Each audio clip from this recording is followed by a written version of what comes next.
कुछ लोग हैं जिन्हें अंडरस्टैंडिंग है, कुछ को मामूली अंडरस्टैंडिंग है, किसी को सिर्फ टर्म्स पता है, किसी को कोई आइडिया नहीं है। आई डोंट नो किधर आप लोग मौजूद हैं, but we will discuss things with these people in our mind, ताकि जो हैं यहाँ पे उनको तो फायदा है ही, ये लोगों को फायदा हो। हमारा मकसद ये है। ठीक है, पहली बात तो ये है कि हमने टर्म्स को, सिंबल्स को समझना है। जी, ये एक टर्म है, ये जो साइंस नजर आ रहे हैं, कैन यू इंटरप्रेट देम?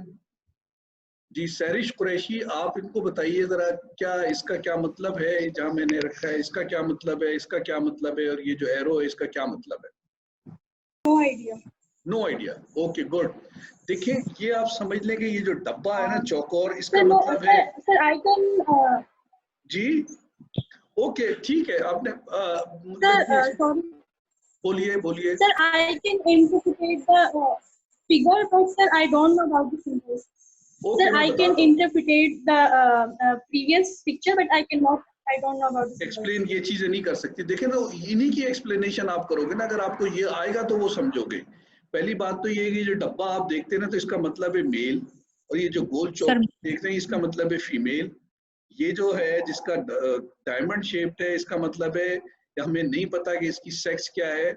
और ये जो चीज जिसके साथ एरो लगी होती है, इसका मतलब है कि वो शख्स जिससे हम बात कर रहे हैं, ये देखिए मेल है, ये फीमेल है, ये सेक्स जिसकी पता नहीं है, और इससे लव से प्रोब एंड, इससे हम बात कर रहे हो, ये मतलब है इसका।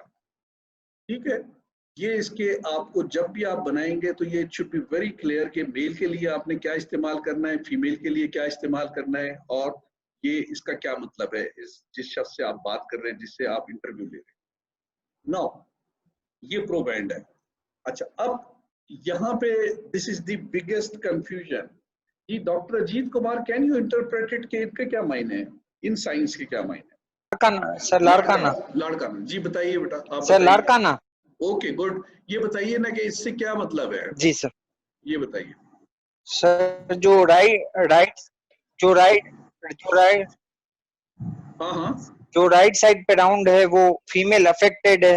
हाँ ठीक है, और जो इनका क्या राइट मतलब साइड, है? जो लेफ्ट साइड पे मेल है वो अफेक्टेड है, तो ठीक है, अफेक्टेड जो काले हैं वो उसके नीचे अफेक्टेड है। जो हाँ वो कैरियर है। ठीक कैरियर है। और इसका क्या मतलब है? सॉरी सर, आपकी आवाज नहीं आ रही। ये जो गोल जिसके अंदर, दायरे के अंदर, दायरे में ये जो जिसपे मैंने एरो रखा हुआ है, माउस रखा हुआ है, इसका क्या मतलब है? ये वाला निशान जो है।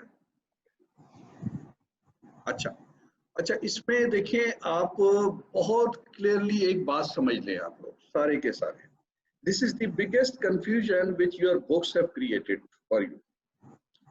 वो कंफ्यूजन क्या है? वो ये है कि ये तो ठीक है कि ये बीमार हैं, अफेक्टेड लोग हैं, लेकिन can you see the carrier in real life? जी डॉक्टर सूफिया फवाद, एक कैरियर है तो क्या उसके चेहरे पे लिखा होगा या कहीं अम्लाइकस में कोई निशान बना होगा मैं कैरियर हूं? नहीं होगा ना। तो this is the situation, you will always see these things as normal male and female. जो कैरियर होगा वो कभी भी नजर नहीं आएगा। You can't see career in your life. It will always be visible as a normal person because they will not have any mark on their body that I am a carrier. So these are the affected male and female. These are the carrier in bookish picture, but you can't see them in real life. In real life, for you, they will be normal people. You must understand this. You should never get confused कि भाई ये जो career है ये कभी भी आपको नजर नहीं आएगा, आपके लिए ये नॉर्मल ही होगा। अगेन दिस इज, ये क्या है? ये है कैरियर जो कि सेक्स लिंक्ड है, एक्स लिंक्ड है। ये फीमेल में होगा, अगर उसके अंदर एक एक्स के ऊपर होगा तो आपको नजर आएगा, ठीक है ना। लेकिन वो भी कैरियर जो नॉर्मल फीमेल होगी, वो कैरियर आपको नजर नहीं आएगी। ये सिर्फ उस वक्त होगी जब फीमेल में एक एक्स के ऊपर कैरियर होगी, तो वो एक्स लिंक्ड होगी और वो फीमेल आपको नॉर्मल नजर आएगी। Again this is the confusion.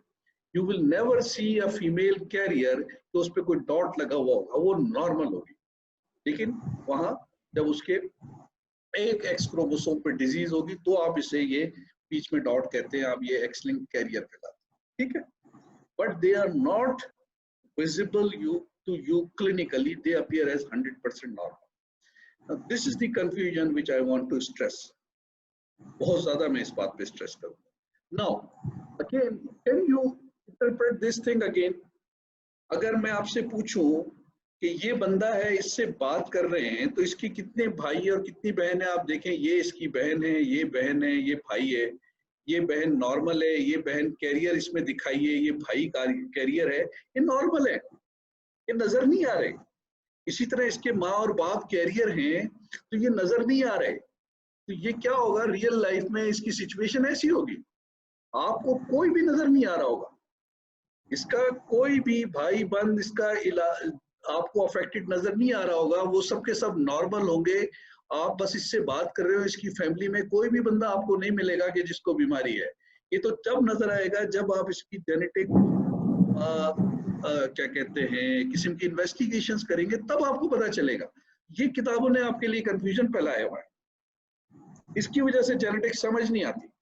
तो वो बताएंगे इस तरह, भाई ये ऐसे नजर नहीं आएगा, आप जब उससे बात करेंगे तो उसकी फैमिली हिस्ट्री इस तरह की होगी। एनी कंफ्यूजन सो फार? किसी को कोई बात इसमें क्लैरिटी चाहिए आपको, ठीक है? तो this is the point which is very important. Now here again वही वाली बात है कि ये बंदा डिजीज है, बाकी सारे कैरियर है, तो आपको कैरियर नजर नहीं आ रहे। This is nonsense. यहाँ पे सिर्फ आपको नजर आएगा कि ये बंदा अफेक्टेड है, बाकी सारे घर वाले, सारे खानदान में सारे के किसी को कोई बीमारी नहीं, ठीक है? तो ये कैरियर वाली बात हो गई जो आपने नहीं नजर आते, लेकिन किताब आपको समझाने के लिए शायद जिक्र करती है, लेकिन वो और कंफ्यूजन का शिकार हो गई। Now what is the meaning of this symbol? जी मरियम बिनते यूसुफ, आप बताइए क्या हो सकता है इनके मायने? कोई आइडिया? No idea sir. ये बंदा है, ये बंदी है कि बंदा है, ये बताइए पहले। सर ये तो फीमेल है, तो फीमेल काट गई तो ये मर गए हैं ना, इसका मतलब है मर गए, काट दिया तो ये बंदा है जो मरा, डिजीज्ड है। What about this? इनकी शादी हुई है और ये कट गई है, तो क्या मतलब है? ये डाइवोर्स हो गई है, शादी थी डाइवोर्स हो गई। जी डाइवोर्स है। और ये रिलेशनशिप में है, देयर मैरिज? रिलेशनशिप में नहीं है, ये कंसेक्विनस मैरिज है, ये कंसेक्विनस मैरिज है। ये डिजीज है, ये डाइवोर्स है, ये कंसेक्विनस मैरिज, ठीक है? तो जब आप इन सिंबल्स को देखेंगे तो आपने इनको डिसाइफर करना है, इनका मतलब समझना है, तब आप इसकी कहानी को समझेंगे और उस कहानी के बाद आप बिल्टअप करेंगे कि भाई इसके नीचे की अंदर की कहानी क्या है, ठीक है? इन सिंबल्स का क्या मतलब है कि ये क्या है अभी बात की, दे आर मैरिड कपल और ये बच्चे हैं उनके, ये कपल है और ये उनके ऑफस्प्रिंग हैं, बच्चे हैं। बस इतना काफी है आपके लिए, ठीक है? इतना काफी है, इससे ज्यादा ये फजूलियात है कि मोनोजाइगोटिक डाइजाइगोटिक, इसके हमें चक्कर में नहीं पड़ना। हमें जो पीछे मोटे मोटे हमने समझ लिए हैं कि मेल फीमेल, ठीक है, अफेक्टेड कैरियर हमें नजर नहीं आता, डिजीज का क्या मतलब है, तो डाइवोर्स का क्या मतलब है, तो कपल और ऑफस्प्रिंग का क्या, ये हमें पता, ठीक है?